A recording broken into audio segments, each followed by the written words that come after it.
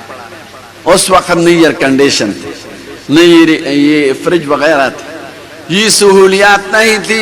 ہم خود کھانا پکاتے تھے اور آٹا خود گوندتے تھے اور تنور کے سامنے قطار میں کھڑے ہو کر اسے تنور والوں سے یہ روٹی پکواتے اور پھر خود کھاتے۔ تو فقیروں کی زمانہ میں ہم نے پڑھا ہے۔ مدینہ منورہ میں نے جب پڑھا ہے اس میں فقیروں کا زمانہ تھا، یہ سہولیات نہیں تھی جو آج کل ہیں۔ تو سوال یہ ہے کہ اتنا مبارک علم ہے جو اس علم پڑھنے والوں کو اللہ تعالیٰ نے اپنے پیارا کہا ہے، تو یہ فقیروں کی شکل میں کیوں آیا ہے؟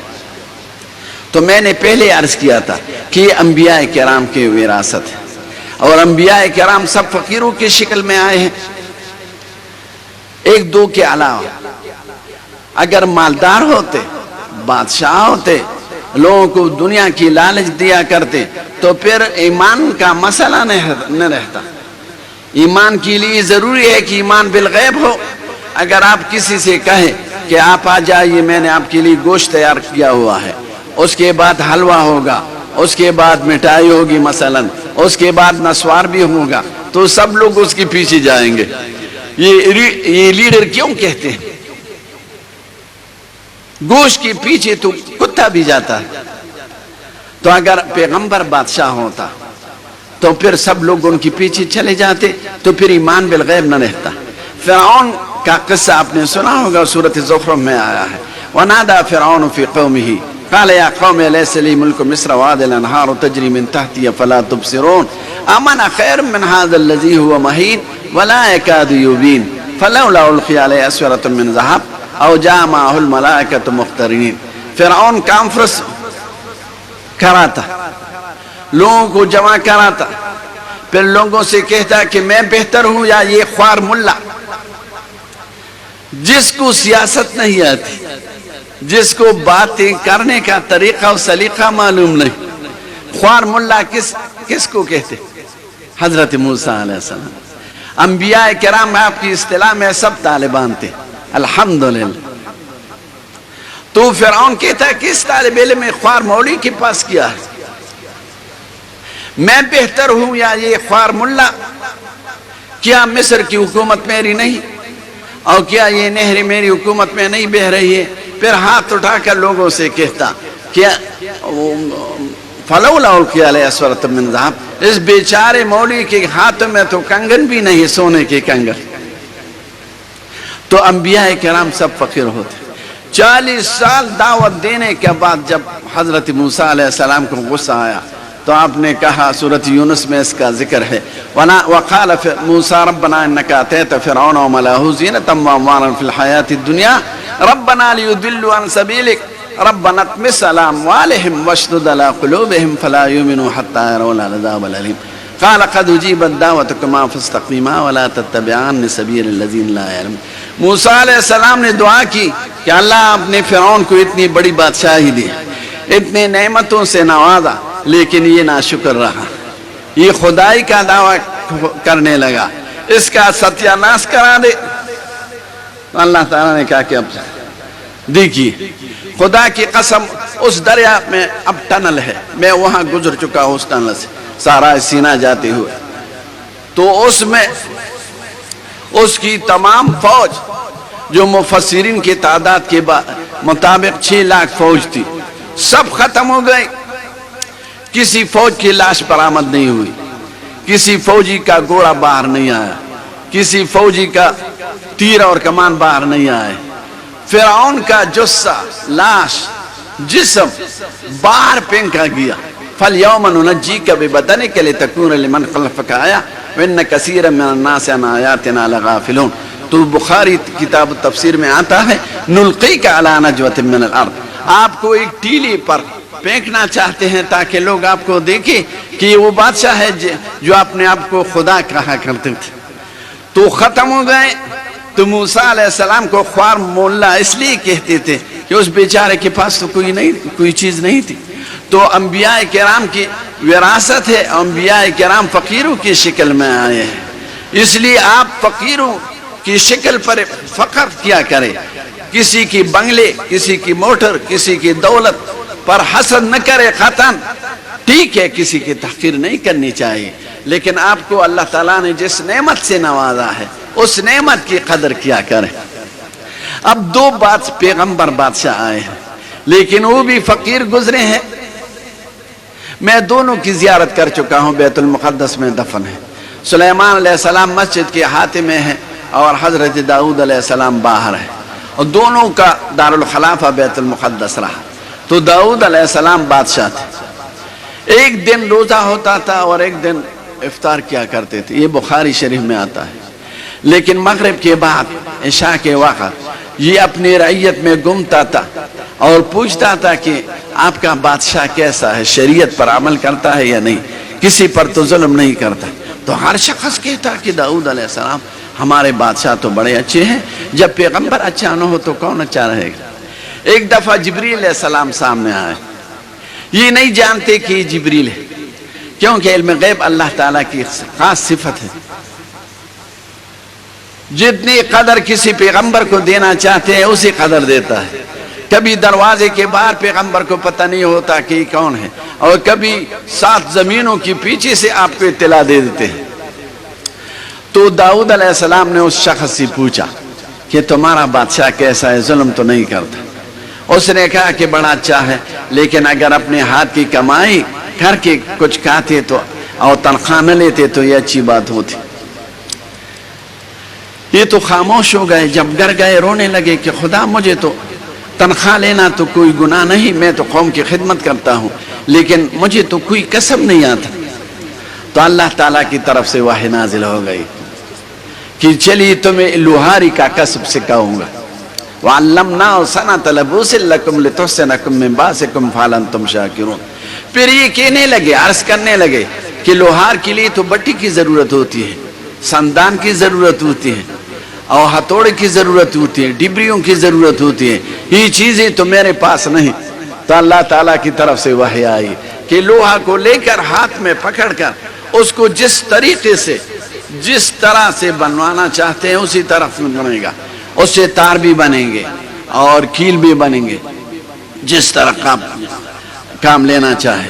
وَعَلَنَّا لَهُ الْحَدِيدَ عَنْ اعْمَلْ سَابِغَاتٍ وَقَدِّرْ فِي السَّرْدِ وَاعْمَلُوا عَلَى دَاوُودَ شُكْرًا وَقَلِيلٌ مِّنْ عِبَادِيَ الشَّكُورُ. پھر ذرے بناتے رہے، اور ذرہ جب بنتا تو پھر کسی کو دے دیتا کہ اس کو بیچ دو، اور آدھی رقم تمہاری ہو گئی اور آدھی رقم مجھے دیا کرے. تو اس سے گزارا کیا کرتے تھے. بادشاہ تھے لیکن فقیر رہے. سلیمان علیہ السلام کی بادشاہی تو آپ کو سب کو معلوم ہے. رب هب لي ملكا لا ينبغي لأحد من بعدي إنك أنت الوهاب فسخرنا له الريح تجري بأمره رخاء حيث أصاب والشياطين كل بناء وغواص وآخرين مقرنين في الأصفاد. ایسی بادشاہی مل گئی کہ نہ پہلی کسی کو ملی ہے، نہ قیامت تک کسی کو ملنے والی نہیں ہے، کسی کو نہیں ملے گی. جس کا تھا ہوا میں اڑتا، بغیر پیٹرول کے، بغیر ریڈار کے، بغیر ایئرپورٹ کے، اس میں پائی بھی نہیں ہوتے تھے. اتنا بڑا بادشاہ. خدا کی قسم اگر آپ بیت المقدس گئے اور آپ وہاں کے پتھر دیکھیں، 12 گز لمبا پتھر اور 2 گز 1.5 گز چوڑا، تو آپ یقین کر لیں گے کہ یہ تو اس زمانے کے پتھر ہیں جس زمانے میں نہ یہ کرین تھے نہ یہ نئی آلات تھے. یہ کس نے بنائے ہیں اور کون لے آئے ہیں؟ تو آپ یقین کریں گے کہ جنات اور دیووں کے علاوہ کوئی نہیں کر سکتا.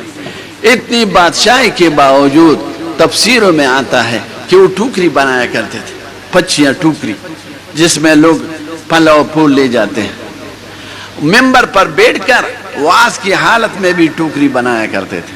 تو میرا مقصد یہ ہے کہ یہ انبیاء کرام کی وراثت ہے.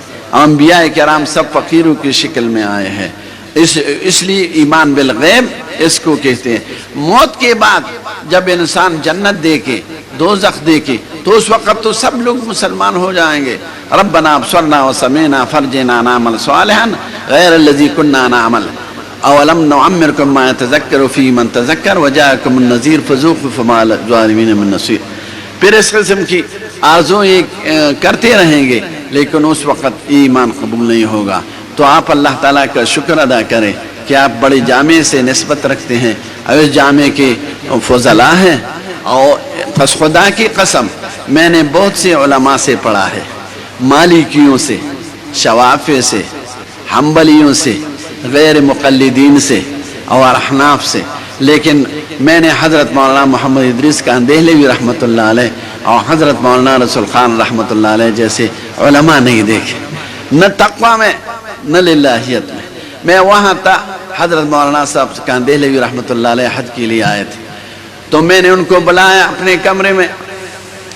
تو پھر میں یونیورسٹی کے امین عام جو جنرل سیکرٹری سے تھے، میں ان سے ملا کہ ہمارے پاکستان کے بہت بڑے عالم ہیں، میری خواہش ہے کہ ان کو یہاں آپ کے دفاتر دکھاؤں۔ تو وہ بڑے عزت مند آدمی تھے، اس نے کہا کہ میں خود آ کر ان کو لے آؤں گا۔ تو وہ آ گئے میرے ساتھ، تو حضرت الاستاد درمیان میں تھے، میں ایک طرف تھا، دوسری طرف سیکرٹری صاحب تھے الامین العام۔ تو پھر ان کے دفتر میں بیٹھ گئے، شاہانہ دفتر تھا۔ تو امین عام نے حضرت الاستاد سے پوچھا کہ حضرت مدینہ کی ہوا کیسی ہے، کیف جو المدینہ، مطلب یہ تھا کہ تمہاری صحت کیسی۔ تو حضرت الاستاد نے فرمایا کہ مجھ سے مدینہ منورہ کی ہوا کے بارے میں نہ پوچھو، مدینہ منورہ کی ہوا اور فضا تو اس وقت سے مبارک ہو گئی ہے جس وقت سے حضور پاک یہاں تشریف لا چکے ہیں۔ آپ مجھ سے یہ پوچھیں کہ تمہاری صحت کیسی ہے، تمہارا بدن کیسا ہے۔ اگر میری صحت یہاں ٹھیک رہی تو یہ میری صحت کی علامت ہوگی، اگر میں بیمار ہوا تو نقصان میرا ہوگا، میرے بدن میں کچھ نقصان ہوگا۔ مدینہ منورہ کی فضا و ہوا تو مبارک ہے۔ وہ بڑے خوش ہو گئے کہ حضرت میرا مقصد یہ تھا۔ اور میں اس وقت سے سوچنے لگا کہ حضرت میں کتنی باریکی کی طرف ان کی نظر گئی۔ مدینہ منورہ کے ہوا کے بارے میں بھی یہ نہیں کہا کہ نہیں مدینہ منورہ کی ہوا گرم ہے، یہ نہیں کہا۔ ایک دفعہ ناڑا بند تو جانتے ہوں گے جس سے ناڑا باندھا جاتا ہے، حضرت الاستاذ کے لیے لایا۔ تو میں نے ان سے عرض کیا، میں نے 2 خریدے تھے، ایک اپنے لیے اب تک میرے پاس ہے اور ایک حضرت الاستاذ کے لیے۔ میرا یقین تھا کہ تو بڑی ہستی ہے۔ میں نے کہا کہ حضرت یہ ناڑا اس جنگل کا ہے، غابہ، احد کی پیچھے شمال کی طرف ایک غابہ تھا پہلے، جاؤں کے درخت کا ہے، جس جاؤں سے حضور پاک کے لیے ممبر بنایا گیا تھا۔ تو بڑے خوش ہو گئے اور اس ناڑے کو چھوما اور سر پہ رکھا اور آنکھوں پہ رکھا۔ تو ہمارے بزرگ یہ ادب و احترام اور تواضع کے نمونے تھے۔ خدا کی قسم علم بہت سے لوگوں میں بھی ہوتے ہیں، علماء بھی دیکھے ہیں ہم نے، حفاظ بھی دیکھے ہیں، علوم کے حافظ، لیکن تقوی، للہیت، ادب اور احترام اور اخلاص فی العمل ان کی نظیر دنیا میں نہیں۔ خدا کی قسم آپ ازہر جائیں، میں وہاں جا چکا ہوں، ازہر یونیورسٹی میں، شام جائے، وہاں شام یونیورسٹی میں جا چکا ہوں، دوسرے عرب ممالک میں جائے تو ہمارے علماء جیسے پاکستان اور ہندوستان میں جو علماء گزرے ہیں یا موجود ہیں، ان جیسے علماء آپ کو نہیں ملیں گے۔ تو آپ شکر ادا کریں کہ ایسے بزرگوں کی صحبت آپ کو ملی ہے، ان سے استفادہ کر چکے ہیں اور اللہ تعالیٰ نے اپنے بڑے مبارک علم کے لیے منتخب فرما دیا ہے۔ تو آپ اس کا شکر ادا کیا کریں اور اس خدمت میں مشغول رہے اور اس کو پھیلاتے رہے۔ وآخر دعوانا الحمدللہ رب العالمین۔